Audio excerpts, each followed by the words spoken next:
Now, the difference in news and information in Arkansas. This is THV 11 This Morning. 6:18 this morning. Dry eye affects nearly 5 million Americans who are 50 years of age and older. While your risk increases with age, really anyone can experience dry eye. Dr. Hester with the Little Rock Eye Clinic joins us this morning with more on what you need to know about dry eye. We're so glad to have you with us today. Perfect topic for this Medical Monday. Let's get right to it.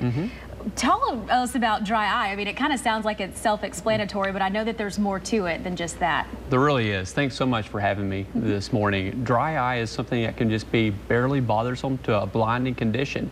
And anytime I have a dry eye patient, I like to divide them into one of the 3D categories. One's dry, droopy, or dysfunctional.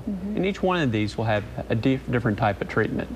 Is there a certain age that tends to experience, one of those? You mentioned the 3 different ones.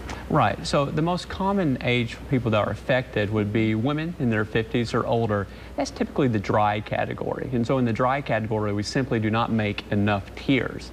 In the droopy category, this is an equal opportunity offender amongst men and women, but the transparent membrane over the wide of the eye actually becomes floppy, and the tears get trapped in this floppy tissue, cannot properly distribute across the eye. And finally, the dysfunctional one can affect people that are young or old. Usually it's a clogging of the glands that reside behind the eyelashes, or a really interesting one, less recognized, is a dysfunctional blink that can traumatize the eye surface and cause dry spots on the surface. All right, talk about some other risk factors of this.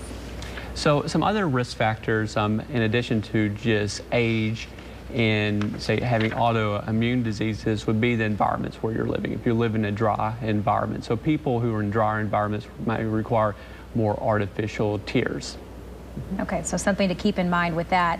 Let's talk about treatment now. Sure. The patient's coming to see you. So what do you do once they get there? Well, again, going back to the 3D categories. If they're dry, we'll start by replacing the tears that they're not making with artificial tears. In the most extreme circumstances, we actually draw blood from them and we'll make tears for them or place a prosthetic device over their eye to continually bathe their eye in a fluid.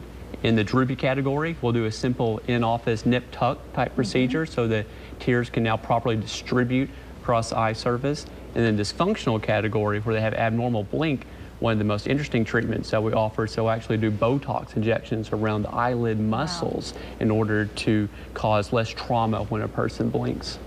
Well, that's very interesting that Botox could end up helping that. Now, when patients come in to see you, what are their biggest complaints with this? What are they telling you before you diagnose it as dry? So most of the times people are complaining of this foreign body sensation, gritty sensation, but then it can progress to where they're actually losing vision. Again, this is something that can just be barely bothersome or potentially blinding.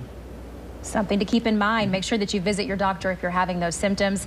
Again, Dr. Hester with the Little Rock Eye Clinic. Thank you so much for coming in today. Thank you so much.